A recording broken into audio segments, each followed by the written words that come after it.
finish the conversation with what you're saying. I'm Greg Frith. I work for a company called Fire Service Emergency Response. I've worked for them over 30 years. And what gives me this education, I am licensed by the state of Florida to give continuing ed. So agents, adjusters, and condo managers listen to me because they're required by the DDP to have so many hours of continuing ed to keep their licenses. So this is a smaller version of what I teach them. The first thing I'll talk about is the all hazard guide. This is from Lee County government, probably your best thing your tax dollars ever made. It covers everything. It's actually, you can go on Lee County EOC and download this whole book, okay? The best thing about it, they have Alert Lee here. You can sign up and by text message or email, and if anything happens at the EOC, you'll get a text message or email alert, okay? Our EOC gets better after every big storm. It's on, if you've ever seen it, it's on Ortiz Avenue in Fort Myers. It used to be a crappy old building. And then Charlie hit, and then they built a brand new building. Now Ian just hit, and they're doubling it. So they get grant money, so every time we get grant money, our EOC gets bigger and better. It's a really nice building, and when a hurricane comes, all the county people go to EOC. They can house them all. They got facilities in there. It's a big tilt-up concrete building, and that's where the county makes all their decisions from EOC. And they have a massive room with all the TVs and all the heads of the different departments all go there, and that's where they make their decisions what they're going to do in Lee County. So every time we get a storm, we get just a little bit better. So the EOC is, if you ever want to, in about 6 months, go take a tour. They're actually doubling the size and making it taller, and I think they're putting 911 is going to be, there's part of the new building. So 911 will be also in the EOC. All right, Hurricane Bernard is 2024. We are coming to the peak of the hurricane season. I hate the month of September, okay? If September goes really by fast, life is good. I'm in the disaster business, and I hate storms because all they do is cause pain and suffering. But before we go forward, go push the wrong way. Hold on. I'll go wrong way. Let's try this. Us in marketing have way too much on this. Riders of the storm, right? There we go. All right. So before we go forward, we got to go back. So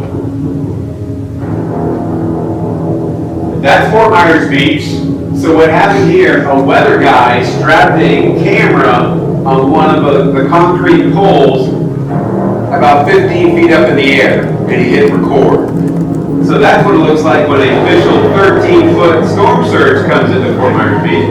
Now watch the red building right there. There was people in that building, and right about now, they jumped out of the building. They actually survived. That's a 2-story wooden building. And there it goes bye-bye. That is the Lani Kai in the background, still standing.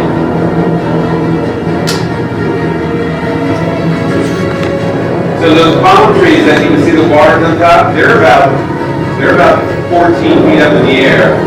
And you can see the water was cresting at 15 feet to the camera.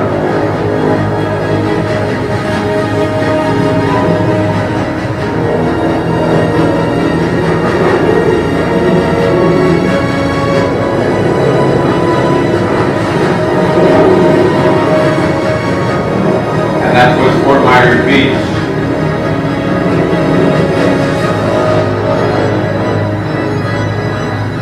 And that's Fort Myers Beach. Over here. And that lot right there with the Dairy Queen just sold for $7.3 million.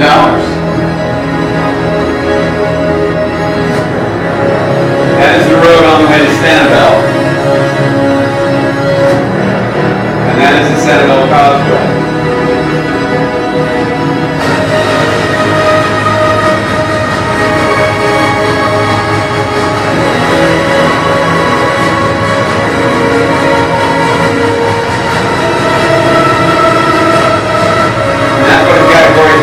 Like when it comes to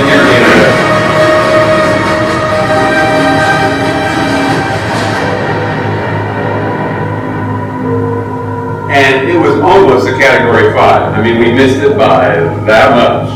Now, they're still arguing about it, the weather guys, because some of this debris they took on Fort Myers Beach said, look, a category 4 couldn't have done this metal was bent, and so they're still arguing, but officially it's a category 4. Okay, things we learned from Hurricane Ian. It's not good. Now, everyone remembers storms turn what? Counterclockwise. Okay? They don't go like this, they go like this. Okay? And the band that hit us is the big bad band. Usually on the lower right-hand side of the storm is the vicious side, and that's what smacked Fort Myers Beach. So, and another thing we learned from Ian is, lately these storms do not move very quickly. They take their sweet time. Even Tropical Storm Debbie took its sweet time to cruise up the Gulf of Mexico. And another thing we've learned about these storms lately, they're much wetter than they used to be. Okay, for some reason they pack more moisture, and then when they come with a lot of rain and a lot of, it's not the wind, it's the wind, the rain, and water. So we've learned a lot. So, and you can see, I always tell people when you see a storm hit the Gulf of Mexico, you need to pay attention, because you know what the Gulf of Mexico is to a hurricane? It's a Red Bull. Everything gets bigger and stronger when it hits the Gulf of Mexico. Why? Because it's warm, it's shallow water, and it's just a big energizer for any storm. So if you think a storm's going to get smaller when it hits the Gulf of Mexico, it usually doesn't work that way. And that is Matt Lachey. Actually, that's going out to Pine Island Road. And so the bridges stayed intact. It was the roads going up to the bridges that broke down. So this was Matt Lachey going to Pine Island, and I live no more than a mile away from there. And my house hung on because over the years, I've lived in my house for 23 years, and it's been through Charlie, Wilma, Ian, and Irma. So ice storms are not really good. So if another ice storm hits, be very scared. I have a metal roof. I have storm shutters. The only thing that worried about me is I'm at 9 feet, and when the storm turned and the storm turns came in, I watched it go from 0 up to 3 feet to my mailbox in about 20 minutes. And I'm a disaster guy thinking, are you kidding? I teach this course, and but lucky my house is at 9 feet, and the water came to about 8 feet and didn't get to my door.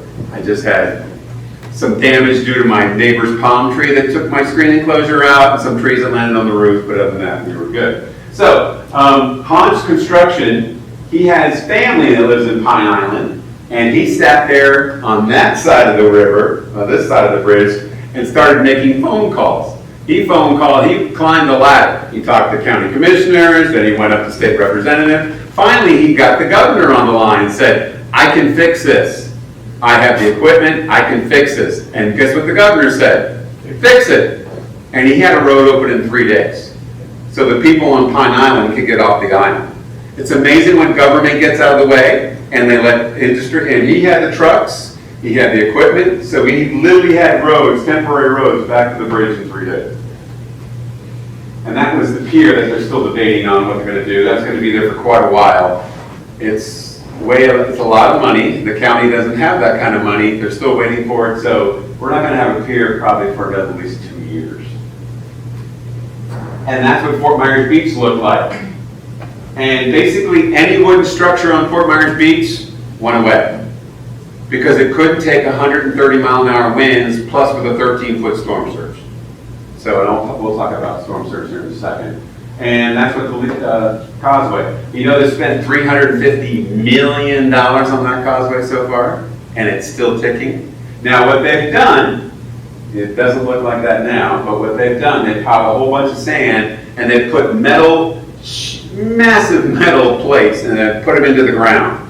And they've welded them together and they've reinforced them with concrete. The idea is when a storm comes in, it won't blow the sand away, it won't blow the roads away. So far so good. And they're piling rocks on either side of the metal plates, hoping it's enough barrier so it's stand above bridge. Now, the reason people said, oh, the stand above bridge is down, it's going to take months to get it. Again, when you let the industry go by. I said, people ask me, how long the bridge is? I said, they'll have it up and ready in a month. Oh, no way. I said, when millionaires and billionaires can't get to their houses, watch how quick that bridge gets repaired. And it wasn't the bridge, it was the road. And guess what? In a month, they had a temporary road going to Sanibel. So when millionaires and billionaires can't get to their houses, things get done really quickly. And that's the middle island. And that was the main thing. That was the biggest damage. The bridge stayed intact, but the roads up to the bridge. And that's where NBC, all the national guys stood there and Sanibel Bridge is wiped out. You know, there's people that stayed on Sanibel. Some of them live, some of them died. But I tell people, you know what it is to stay on a barrier island? It's a speed bump on the way to the mainland. You're on a barrier island. What do you think's going to happen? And so, yes, we're going to talk about that in a second too. So that's the before, that's the after, and now the big debate is, are they going to let people back on those little barrier islands? The environmental don't want anybody on there, but a lot of people used to, swim right off those islands and all that, so that's the big debate now. They're spending a lot of money on the island, $350 million so far to counting. That is Fort Myers Beach. So basically any wooden construction that wasn't supported or built right was wiped out. All those old restaurants, anything wooden, gone. Because it couldn't take the pressure of the storm surge. So storm surge, that is our biggest fear. I mean, you guys out here, you don't have to worry about storm surge. If storm surge ever got out to here, okay, basically all of Florida is wiped out. All right? So your idea is, storm surge is not a big deal. Your idea to defend would be wind and rain. Okay, so we're going to talk about that. Because, again, if storm surge got this far, you might as well write off the state of Florida, because you guys are a long way in. Now, could it ever happen? Yes, this is Florida, we don't ever know, but to get all the way through 41 to 75 and all the way out here, there's no way. It'd be the storm of the, not even this, it'd be storm of the millennium, it wouldn't be the storm of the century. They've changed how they do storm surge now, because they used to say, oh, category 1 storm, you're going to have this much storm surge. Category 2, well, that's all changed because they figured out it changes to every storm, okay? Debbie was a little tropical storm. Fort Myers Beach still got 2 to 3 feet of storm surge, right? So they didn't, it depends on the tide, the moons, and all that. And they've had storms in New York that wasn't even a hurricane, and it brought in 8 feet of storm surge. So now they go by how big the storm is and what they predict. Now, they predicted 9 to 10 feet. When they said Ian, they were a little off. They went to a little bigger, went to 13. So this is what storm surge, category 1, the water's not too bad, but when you get to a 4 and 5, 131 mile wind with that much water, that's what breaks concrete. Okay, it's just too much. Now you can engineer them better, but most people, they haven't had a storm like that since Donna in 1960. Okay, Charlie was in a really big hurry when it came by Fort Myers Beach. A little bit of storm surge. It was like 2 feet. Okay. Irma hit on Marco Island and came up 41, and it pushed the water off the beach. Well, we haven't had a storm sit outside the beach in a long time, since 1960, and those people that stayed on Fort Myers Beach, and their biggest thing is you never compare storms to storms. Everyone's different, everyone's got different sizes, different wind, different angle. Never compare. Those people sat on Fort Myers Beach and said, I was here for Irma, and no water got here. Well, guess what? Don't compare storms. And those people in Fort Myers Beach made bad choices. All right, really bad choices. Cost of lives, 144. 36 were in Lee County from storm surge. 10 were in Central Florida. The official mark they had on Fort Myers Beach is like 13.9. Rainfall, Central Florida, 10 to 20 inches. So people in Central Florida, they died from freshwater flooding. It had nothing to do with the storm surge. They just stayed in places where the rivers start to rise, and yes. And more people drown from a hurricane than they ever do get affected by the wind. That's usually all the deaths from hurricanes are drownings. Because their favorite line is, I never thought the water would come this high. And that's happened all over. I was, just to let you know some Ian facts, I was 34 miles wide. Hurricane winds went out 75 miles from the eye. So imagine that. That's almost 100 miles. That's it wasn't a small storm. It was a good-sized storm. Okay, highest winds got a 155. Will be the costliest hurricane in the state of Florida history. And it's still adding up. They're still adding up. I talked to a lawyer today. He's got 5 years worth of legal work because of Ian. At least 5 years of legal work. Dollar-wise, Ian, so far they're up to 119 billion with a B. Okay, 113 billion was in Florida. Lee County, more than 5,000 structures were destroyed. Fort Myers estimates 900 structures are gone. They're demoing a building almost a week down there now. They just demoed a big condo because the condo couldn't afford to rebuild. They didn't have enough money, not enough insurance proceeds. Basically, they voted, they decided each unit owner got $300,000 from insurance. They're going to spend $1 million to knock this 7-story condo down, and they're going to sell the land for about $10 million. And they'll all split that. So, yeah, and the reason they can't, it's an older building, older codes. They don't have enough money to update it all. So, yeah, Fort Myers Beach. The number one thing that breaks down after a storm is communication. If you're going to stay, let people know you're going to stay and tell them to check up on you later. Now, the cell towers have gotten better. Charlie, they went down, and then they came back up, and then they went down again because they put generators on the cell towers because no power, no cell signal, and they put generators on there. Well, they never figured the generator would have to run so long, and they ran out of fuel. So now they have better plans. Every storm we get a little better. So the cell towers actually stayed up much longer. And after Ian, they came back up really quick because they're better designed, better engineered.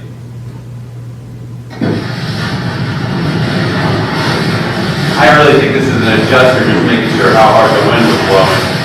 But that's what they do. And they get paid to do that. There you go. Okay, so these were the names last year, and we went through all of them except for one. And it was a quiet year. They kept going around Florida, and we were glad. We like when they go around Florida. Go pick on someone else. Go pick on Texas. Texas got a big state. North Carolina, but we went through all those names. Now, the ways the names work, if you kill somebody and your name's up there, guess what? Your name goes away. So there'll never be a Charlie, there'll never be an Ian, there'll never be a Debbie now, because Debbie had a couple of deaths involved with a tropical storm. She's gone. There'll never be a Debbie name. All right? So how they make the name, I'll tell you how they make the names. Okay, so these are the names this year.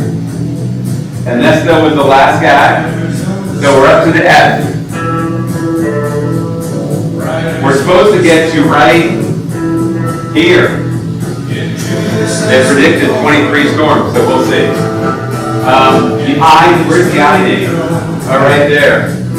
That's the one I worry about, right there. And I have a buddy named Kirk, and he's just crazy out of control. So, all right, so let's go back. So we have alternate names now. If we blow through the names, and we've done it one time, we blew through the name, and they never thought they'd blow through all the names. So they put the Greek alphabet. It was alpha, beta. Well, guess what? Greek alphabet doesn't translate well to other languages. So then they have a secondary list. So this is the secondary list. If we blow through all the names, they have the secondary list. Now, who makes the name? It started in 1950. The military named all their storms after female names in the World War II. So in the Atlantic and Pacific, they named female so the enemies didn't know what they were talking about. Well, when they got out of the military, they started naming names, all female storms. Well, we got sensitive. In 1980, we added male names. In 1992, we added international names. Okay? So there's 6 lists that rotate. Right? So if you don't kill anybody, your name comes back. You kill anybody, your name goes away. So these guys, this is the gig I want. They get to pick names out, and they get paid to do it. So the record is 6 got retired in 2005. This year so far, I think we're going to retire 2 or 3. So depends how many names we retire, but that's how they name the names. So now you know. So this is the forecast for 2024. we average 14 named storms. They predict somewhere between 17 and 25. Now, they might revise it because they come out in May, and then they revise it again in June, and they just might have revised it again to go a little lower. So they start out, actually the guy that does a lot of predictions, National Hurricane Center and the University of Colorado. They're really known for their weather, and they make the prediction. Name, that's his days, okay, hurricane. Major hurricanes, anything over Category 3. You can see this year was supposed to have been above average year, okay? Actually, this was 624. So everything's supposed to be above average so far, and I'll tell you why. So, and this is the cone of, I call it the cone of uncertainty. This is the cone of uncertainty, and you can see when they first came out in 2003, Charlie was the last storm we followed the black skinny little line, right? Because Charlie was supposed to go to what? Tampa. So we had people from Tampa go down to Punta Gorda and check into the Holiday Inn right on the water there, and guess what Charlie did? Slammed into that Holiday Inn right in Punta Gorda and just blew away Punta Gorda. I mean, the manufactured homes there were just shredded. And I remember going there. So, they were practicing on the cone 2023. After Charlie, 2004, they opened it, and then they made it smaller. And then 2015, they made it smaller. And now 2022, they made it smaller. The reason they make it smaller is what? We have Doppler radar. We can see the storm so much better now. And that's what happened in 2005 when Charlie hit. Our local guys with the Doppler radar saw the storm start to wobble and make a turn. The National Hurricane Center did not have Doppler radar then. Well, guess what? The National Hurricane Center is tied into every Doppler radar in the state of Florida. They can look at everything now because every storm you get a little bit better. What they found out is people focus too much on the cone, and even though the cone is smaller, hurricane winds can be much bigger than the cone. Because people said, oh, we're not in the cone, we don't need to worry, and then hurricane winds smack them and they're like, what happened? Well, so they've changed how they look at the cone now. So if you're not in the cone, they'll still tell you where the hurricane winds could be. And people focus on the cone, so now they're trying to communicate it better. So this is where actually the storm would be, even in blue from Ian, would have gone out all the way to the East Coast. So we had people inland of Florida that got hurricane winds, because remember I told you the storm was 34 miles wide, and then the winds went out 75 miles? It was a big storm. That's 100 miles. Florida ain't that wide. I mean, you can cruise over there pretty quickly. So they're telling people not to focus on the cone, but they're telling you where the hurricane winds are going to be. And they're making landform warnings. Like Debbie, they tried it. It actually worked pretty good. People were more informed. And now everything's in Spanish. They have Spanish now because I guess we have a good population of Spanish-speaking people. So now that you can get all the information in Spanish. This was made by the government. See that black skinny line? That's the path of Charlie. And Charlie was the smallest Category 4 ever. But they said if a normal size category would have hit, this is what the water would have done to Fort Myers. Guess what? They were pretty much right. This was built in 2005, and look at the numbers. That's almost identical what happened to Ian. So the computer models were right. They knew what to predict it. So yeah, this was built in 2005 after Charlie. And they said, look, if a normal static Category 4 would come, we'd have this much water. And they had that much water. And like I said, these storms are coming in wetter, okay?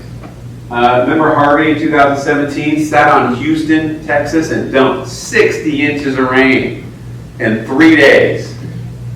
All of Houston went underwater. Because I don't care where you live, if 60 inches of rain dumped right here, some of those condos would be underwater. Because it's Florida, to me, I always tell Florida's a sandbar, okay? And when the water lands on the sandbar, and if the storm is pushing the water up against the coast, the water doesn't roll off the sandbar, and what's it do? It fills up. So your biggest concern here would be if we had a wet storm, because look, you guys are this is all new code. You're built to new code, okay? So wind's not going to be your enemy.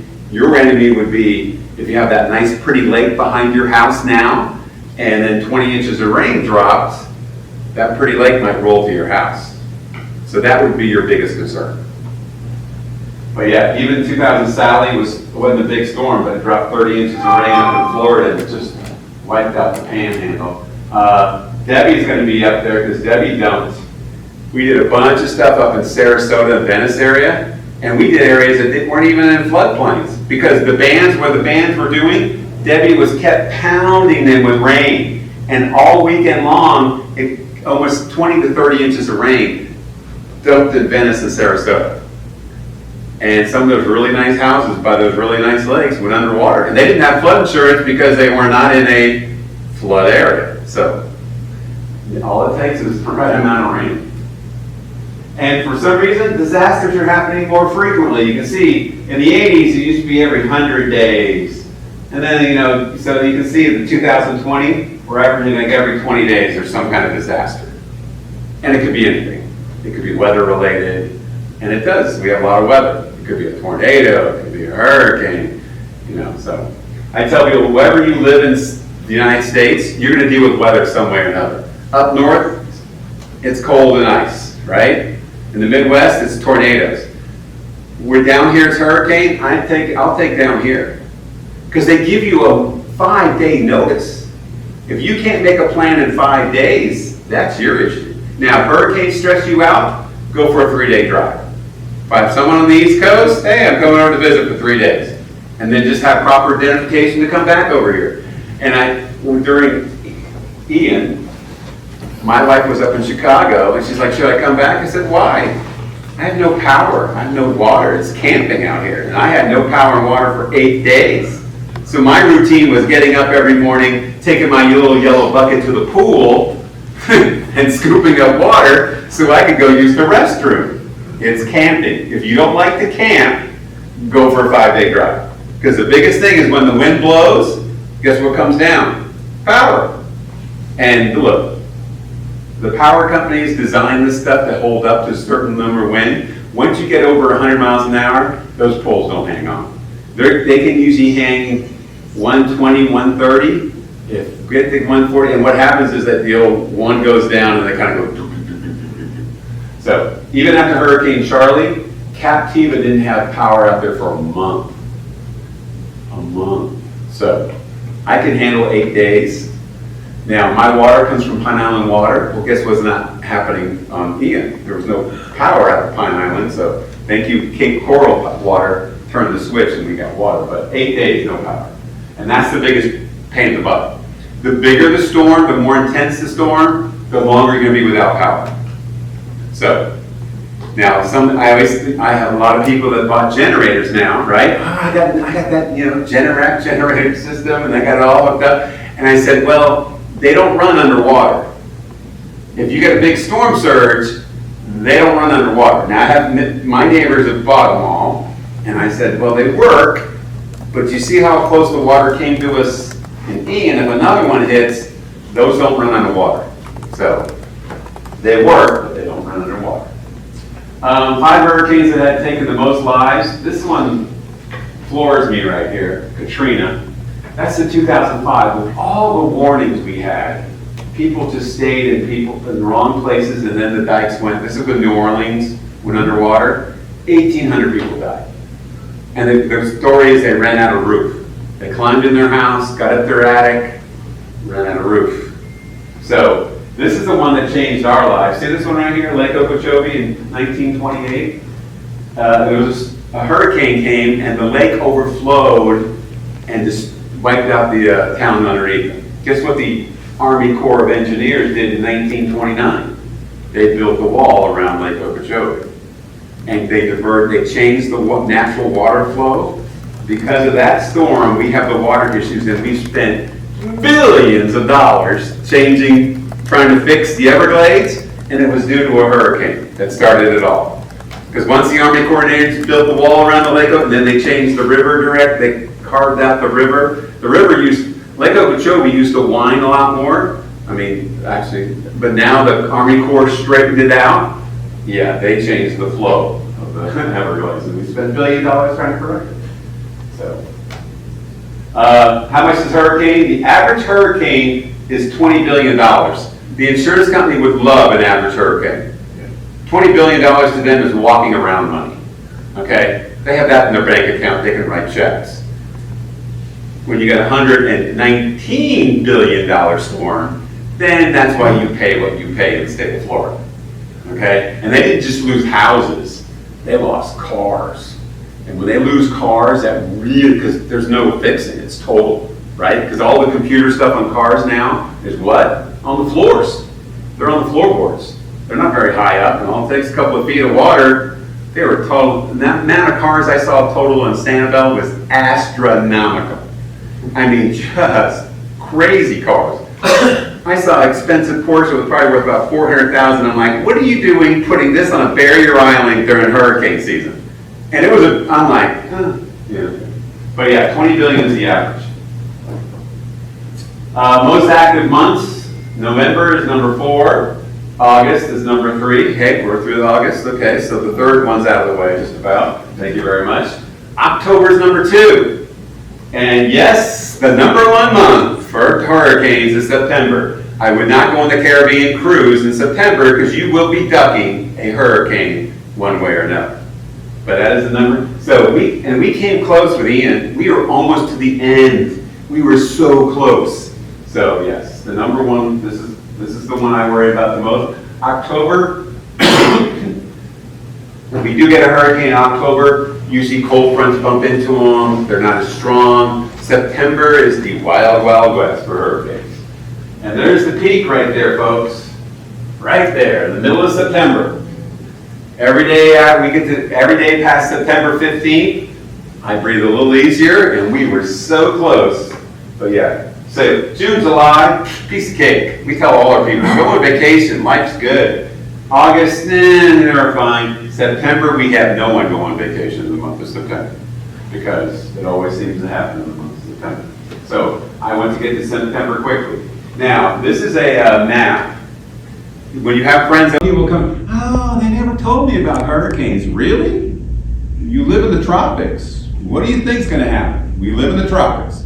You live up north, you deal with snow and ice. Down in the tropics, we deal with storm. So I have an insurance guy that has this on the back of his wall, and when people complain about what they pay, he just points to this. What do you think it's going to cost you to live in the state of Florida? And that's why it costs so much to live in the state of Florida. Now, Debbie blew by us. We're good with rain. Tropical storms, we're good with rain. Debbie pounded on North Carolina and dumped a crap load of rain on them, and they lost roads. I mean, roads were wiped out. Even tropical storms can cause a lot of mayhem. This is the big deal, okay? Water weighs 768 times more than air. A pressure of a 1 foot wave traveling at 10 miles an hour has 209 pounds per square foot. A 1 foot wave traveling at 10 miles an hour has an equal force of 278 miles an hour. That's what destroyed all those buildings on Fort Myers Beach. When you have a 13-foot storm surge and you're pushing by 130 mile an hour winds, it broke concrete, it broke wooden structures. Not one wooden structure survived. Not one. Because they weren't designed to take that kind of force. So, know your evacuation zones, okay? You guys are far enough in, friends might come be knocking on your door, okay? Because you're far enough in. You don't have to worry about storm surge. And in Lee County, the favorite thing is have a friend in Lehigh. It's the highest point of Lee County, okay? And actually, Collier counties have a friend in LaBelle and Immokalee. Again, higher point. But did they get hurricane force winds? Yes, they did. And did some of those houses get damaged? Yes, they did. So the county's favorite word is you run from water, you hide from wind. Now, new codes work, okay? My house was built in 2000, and I've updated the codes. I got impact resistant garage door, I got a metal roof, I got shutters. My biggest fear is storm surge. I can handle the wind. Now, your screen enclosure doesn't like to handle the wind. It usually goes away at about 100 I lost cage on Charlie, I lost cage on Ian, and I lost, all 3 times. Not the whole cage, but parts of it. So yes, that doesn't hang on. But yeah, that's your favorite saying. I always tell people, if you can see the water now, okay, if you live on those barrier islands and you can see that pretty water, when a storm comes, you don't want to be on that barrier island. You want to leave. And you need to leave early now because everyone's got a little hurricane twitch now after Ian, right? Because that's what 75 is going to look like. If you want to leave, leave early. And here's the issues about gas in Southwest Florida. I know the government made all the gas stations have generators, right, to run the pumps. Our gas situation is not designed. If everybody in Southwest Florida went and got gas, you got gas.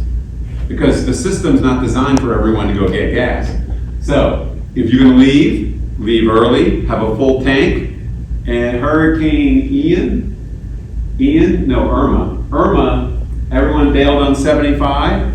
It took them, usually you get to Ocala in 3.5 hours. It was taking people 5.5, 6 hours, and they're running out of gas on 75. Because every gas station on 75 was getting wiped out. So, prepare. Now, so Southwest Florida, there's 2 ways to go. Either up, or you go over. You make your choice. Okay, you're going up 75, you're going across Alligator Alley. You gotta make the call. But yeah, 70, and look, see the one car right there? There's always one Yahoo. I swear he's an insurance adjuster going into it. But there's always one Yahoo. You know, at one time they were designed to have 75 go both one direction. They have anked that idea. I've talked to the county and they're like, there's no way. People will die. So there's people say, oh, they're gonna make both lanes go out. No, they're not. Because they know people will die. So they're only gonna put those 3 lanes and they're all, and look, 75 was a mess today because we had one wreck. One wreck, and everything was so. And if you don't stay, that's what a lot of cars look like on Fort Myers Beach and Sanibel. They look like that. Inventory your contents, okay? You know the average person has $25,000 worth of stuff, clothes, and you're like, no way. When you add belts, shoes, socks, pants. Now my wife's above average, and I know she has more than $25,000 because she's above average. So guess what I do if I have to leave my house? I inventory. Everyone's got phones. I record because pictures are worth 1,000 words. Because this is a true statistic, folks. The insurance statistic shows the average person forgets 20% of their contents after a disaster. Now, those poor people that bailed off Fort Myers Beach and they came back to what? Pylons? They better have a good idea what they lost. Because the insurance companies are not nice people right now. And I hope anyone's here not a retired insurance person. They're not nice. Okay? I deal with them every day. They don't care. You are a number on a policy right now. So if you have to leave your house, you better be inventory. Now, there's companies that will come down and inventory everything in your house. They'll charge you and they'll put it up on the cloud for you. And so you know what the insurance companies do? They hand you a sheet of paper and say, what did you lose? So if you can't document it, you can't prove it, they ain't paying for it. And so I videotape everything. Pictures are worth 1,000 words, videotape. Back your computers up too, okay? Amazing when people, I forgot to turn their phone on, sorry. They can wait. Back your computers up. Now, who here has their computer sitting on the ground in their house? Please get it off the ground. You know what happens? The toilet breaks and the water runs right to that computer. It always does. It goes right to it. For some reason, it draws water right to it. Now, computers are much tougher than they used to be. You got them wet, they used to die. Now, you can dry them out, and they're much tougher than they used to be. You can turn the hard drive back on. But yeah, put your jacket off the ground. Give me 6 inches, because I guarantee your office is close to a bathroom, something like that. Okay, well, good. But yeah, but sometimes a water break, and then that water always runs right to that computer. It's like a magnet. But yeah, document everything. Now, I go up in my attic and even document because my wife loves Christmas, and I have about $5,000 worth of Christmas stuff in it. You know why? Because I take it up every year and bring it down every year. And yes, if I have a claim, they're paying for all that stuff because I've hung it up and down. So yes, pictures are worth 1,000 words. all right? So the better documented you are, the better. And look, the adjuster, he don't care. He's an independent adjuster. He doesn't work for your company. He doesn't. The easier you make his job, the easier he'll make your life. If you're well documented and say, I lost this. My hurricane claim, the adjuster didn't even come out to my house.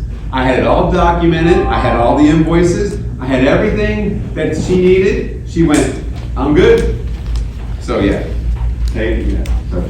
And cash is king. This is my stash for this year's hurricane. Okay.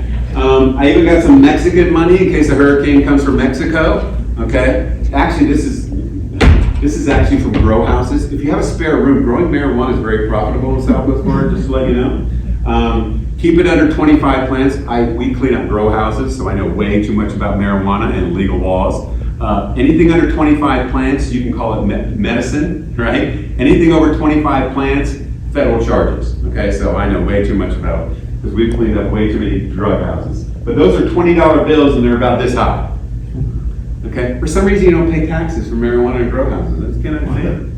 You can't put the money in the bank, but you don't pay taxes on it. And okay, here's another thing. Be very okay. After a storm, Billy Bob and his other brother Billy Bob will come down, and they will have a chainsaw, and they'll say, "I'll get that tree off your house." No. If they are not licensed and they're not insured, and they hurt themselves on your property, guess who they're calling? They have Morgan & Morgan in their cell phone. Okay?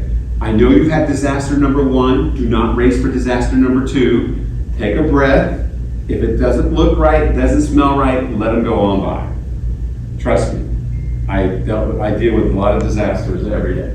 So, contractors, out-of-state contractors, be very worried. Make sure they're licensed in the state of Florida. Watch out for them selling it out to the subs. Understand your scope of work. And then this is what happens after a hurricane. A bunch of equipment shows up. A bunch of generators show up. A bunch of workers show up.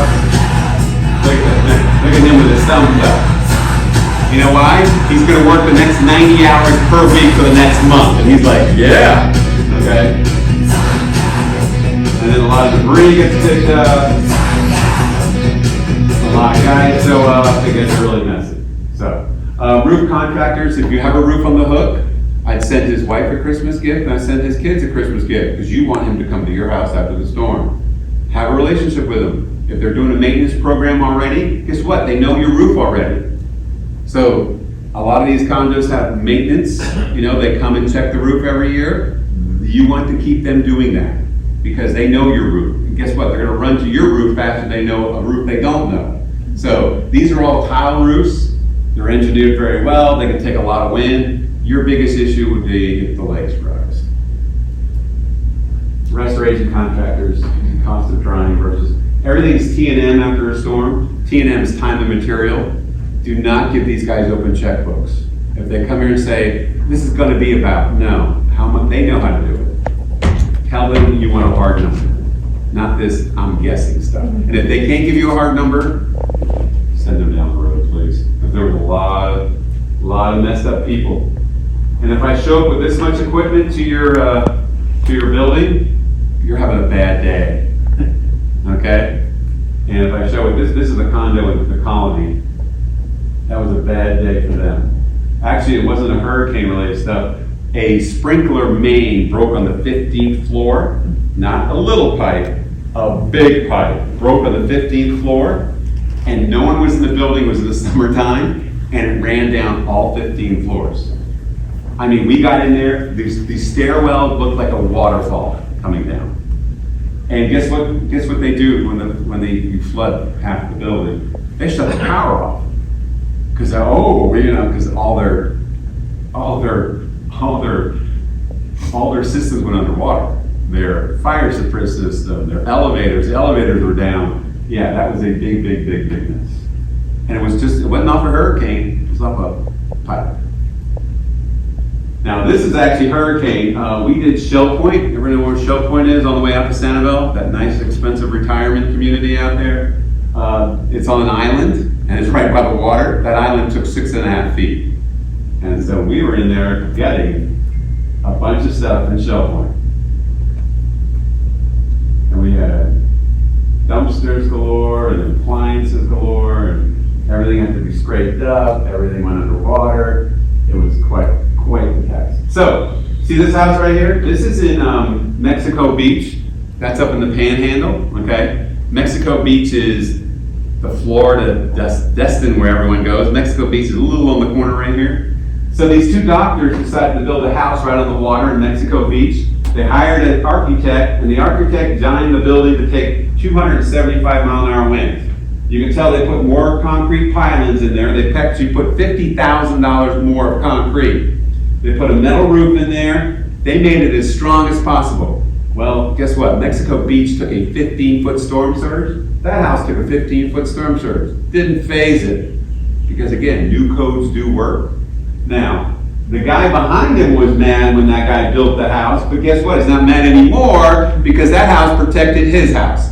Look around the neighborhood. Do you see a lot of houses? There are 1 in 10 got wiped out. I mean, only 1 in 10 survived. The rest of them were gone. These were houses right here, wiped out, behind them, around them. Look, gone. That's what a 15-foot storm surge did. So new codes do work. The only thing they lost was an AC on the side of the house.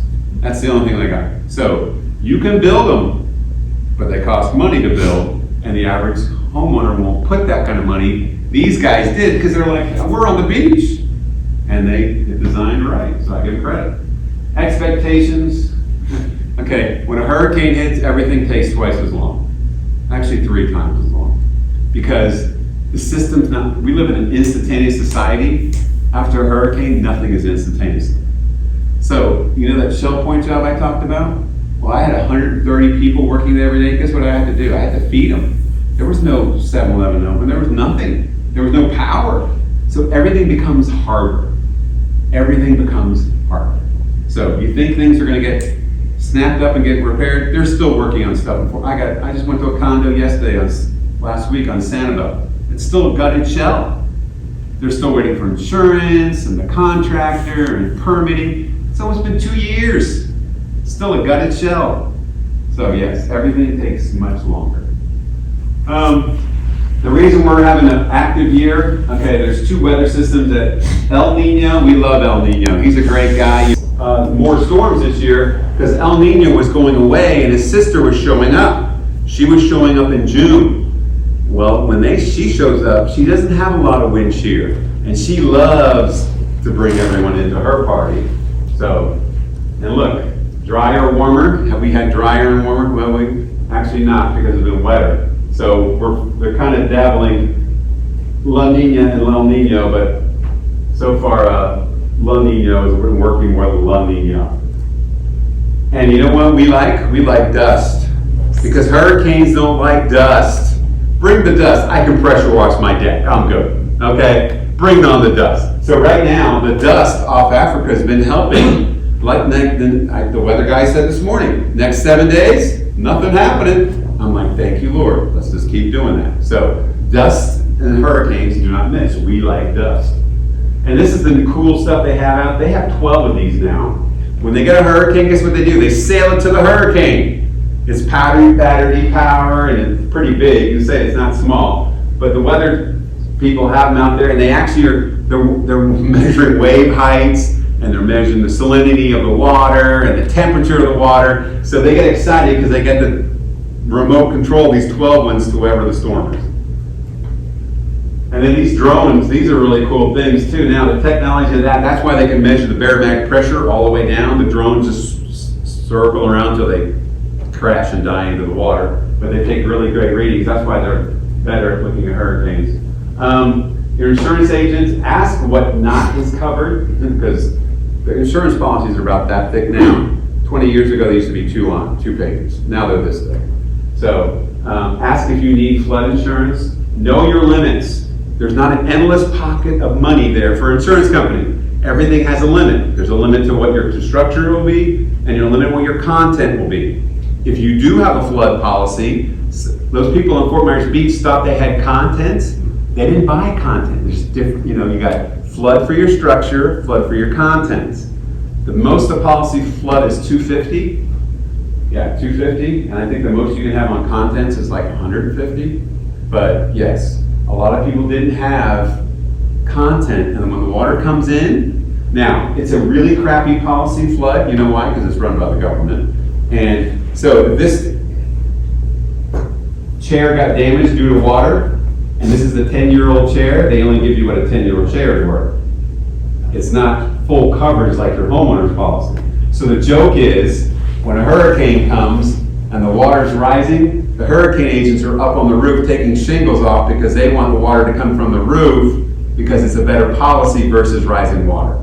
And guess how many arguments they had on Fort Myers Beach is, flood was only paying for this much, wind was paying, the bickering going on between deciding where the flood stopped and, The adjusters came out and said, no, that's flood. Yeah. Another adjuster would come out, no, that was That's, wind. We're not covering He anything. knows, it's wacky, so yes. Electrical power, we talked about that. Understand, if you don't have electrical power, you are camping. And if generators, another thing, generator safety, you have a generator. After Hurricane Charlie, we had people die of carbon dioxide because they put their generator in the garage, closed the garage door. Carbon dioxide is odorless and colorless. You go to sleep, you don't wake up. So stick it outside, it needs ventilation, it's carbon dioxide. So yes, we had people die. They lived the storm, but they died from generator. And if you have it outside, chain it up to a very big tree. Because the haves and have-nots come out and it gets a little wacky. We had generators after Hurricane Charlie. We had the big generators, right? The trailer mounted ones. And they're out of Captiva. Well, guess what? We had 76 of them. The next morning, half of them were out of fuel. The rich people were siphoning the diesel fuel out of our generators to put in their generators. So then we had to go lock up 76 generators. It's amazing. Things you cannot control, government, weather, and emotion. This is what happens after a hurricane. It's the shock, the awe, and then you're pissed off for the next year and a half. The bigger the storm, the more you're pissed off. Just trust me, I know that. The word of the day is patience, patience, patience. Understand. Plan for your pet. I had people stay on Sanibel because they didn't want to go take their pet to a pet shelter. Really? You and your pet died. Wasn't a good move. So plan for your pet. There's hotels now. Actually, Lee County has pet shelters. A little knowledge about what a shelter is like. You want to know what a shelter is like? Go to your garage, lay on the concrete floor with 20 of your friends with no AC. That's what a shelter is like. It's a place of last resort. And the county, the Red Cross doesn't run them anymore because the Red Cross says, we're out. So they have to hire companies to run them. And you think they care about you? No. So yeah, you gotta take your own food, your own stuff. Yeah, shelter's the last resort. Conclusion, make a plan, protect life over property, understand your risks, create, maintain, and carry supply, understand your limitations. You go to www.ready.gov and read yourself silly. In Lee County, when a storm hits, you can dial 211 and they'll give you the latest information about that storm. That's for your EOC. Dial 211. Okay? And you want to go to Lee County EOC, that's EOC, emergencyoperationcenter.com, and you can sign up for Alert Lee and all that fun stuff. And you can read yourself silly there too. They talk about generator safety, they talk about it all. Cool things to have. You can actually go buy a nice hurricane supply kit. You can buy everything online. Amazon will deliver it the next day when the trucks are running, not when a hurricane. You got kits that have 3 days worth of food, okay? You got kits that have medical supply, and they come in a nice bucket. So you can get anything online. Very cool stuff. I would buy something new for my hurricane kit. This year I bought a solar battery charger for my cell phone, and they're much efficient than they used to be. People say, well, I'll just run my car. Well, what if you have no gas in your car? How are you going to charge your cell phone? So I have a nice battery that opens up, and it's got several USB ports. You can run everything, and guess what the sun does going after a hurricane? It comes out. We have plenty of sun in Southwest Florida, and I'll charge all my stuff. Everyone should have a tarp. People say, well, I won't put a tarp up. I won't get in my roof. But if your window blows in, or your roof leaks, and you can cover your furniture with a tarp, protect your stuff. Everyone should have a tarp. Everyone should have duct tape. Okay? Here's another little trick. If you wanted to leave and you have to leave, I don't know if you guys get recycle bins. Well, I have a big recycle bin, right, for my house. Guess what it's made out of? Hard plastic. So I can't take everything if I leave my house. I can put paint, pictures, important stuff. take it into my washer and dryer, tape it up with duct tape. The roof comes down, that hard plastic thing is gonna stay intact, and it's waterproof, it floats. So, the old recycle bin trick works. Some people say put it in dishwashers. Well, dishwashers are not perfectly sealed. That big plastic container is garbage cans and the recycle bins. You can store stuff in and tape it with duct tape. And if you have to leave, if you come back, guess what? Everything's still sitting right there. Amazing how that works. I got solar power lights now and phone charger and Fix-A-Flat. Can a Fix-A-Flat is worth liquid gold after a hurricane. Because guess what happens? All the roof comes off. When the roof comes off, guess what comes off with it? All the nails and screws. Can a Fix-A-Flat's worth a lot. And so this is a digital antenna, right? Because that's what you need, because you can't have the rabbit ears anymore because everything's digital. That is a radio with a solar power light and a crank, because you got to listen to the weather, people. When the power goes off, those things become very valuable. This right, the container, now they have collapsible containers. The best $3.69 I ever bought. That was because guess what? When I camped for 8 days, I had 4 of those. Every day I'd go to fire service, fill them up with water, and bring them home, and that was my fresh water. I brushed my teeth, I wiped my face. There you go. Now, and guess what? When they're not used, they collapse down to nothing and put them in your hurricane kit. Greatest thing ever. Now, they do get heavy when you put 5 gallons of water in them, so I learned to put about 4 to 3.5. And that was good, but 5 gallons is heavy. So, but yeah, collapsible, because they say, oh, fill your bathtub up. No. That gets dirty, dust, dirt. I can fill this up, clean water, sealed. Thank you very much. So yeah, it's very good, a good idea. And that's it. Any questions?